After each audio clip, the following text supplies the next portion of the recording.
Good morning, Assembly members. My name is Hannah Kim, and I am a Korean American junior at Livingston High School. In 2016, a young 6th grade student in New Jersey said she wanted to end her life after her own classmate refused to acknowledge her as deserving of equal treatment. And that girl is me. According to NBC News, Asian American hate crimes skyrocketed by nearly 150% just last year. It's time to invest in our future generation of warriors and communicators, and that time starts now. Our organization is the Livingston Asian American Pacific Islander Youth Alliance. Our group is trying to advocate for more AAPI history into our curriculum and trying to make our voices heard and make us seen as a part of America. Make Us Visible New Jersey is a coalition of students, parents, educators, community members who are all advocating for the inclusion of Asian American and Pacific Islander curriculum in New Jersey public schools. LAYA reached out to us and let us know they wanted to help us. They want to get AAPI studies in schools as well. I was one of only 3 Asian American kids in my school. For me, it felt like it was safer to pretend to be white than to be who I was. And when we draw pictures of ourselves in school, I would draw myself with a peach crayon instead of a brown crayon because I was afraid to emphasize my difference.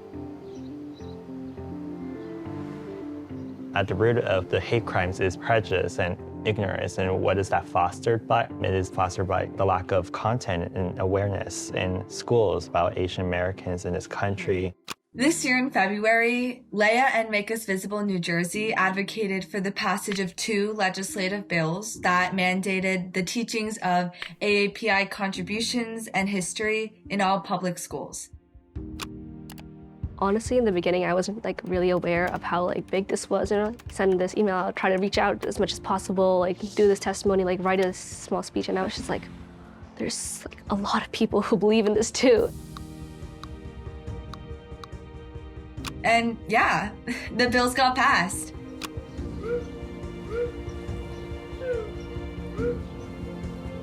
First, I think we were all pretty shocked that it actually got passed, and we never thought that our voices would matter so much. And I'm so glad that other generations, we could see them learn more about Asian American content. I'm proud of our state also in our town because second state in the history to mandate AAPI teachings, that's not something easy to achieve. My hope for this organization moving forward is that we can impact our schools. I want to hear about some kid cramming for an Asian American Pacific Islander test. The path forward is making ourselves visible, sharing our stories, and to make our voices heard so that other children can grow up with these stories being part of our common culture. Okay, we're just gonna say goodbye, so. Bye-bye. Bye. Adios.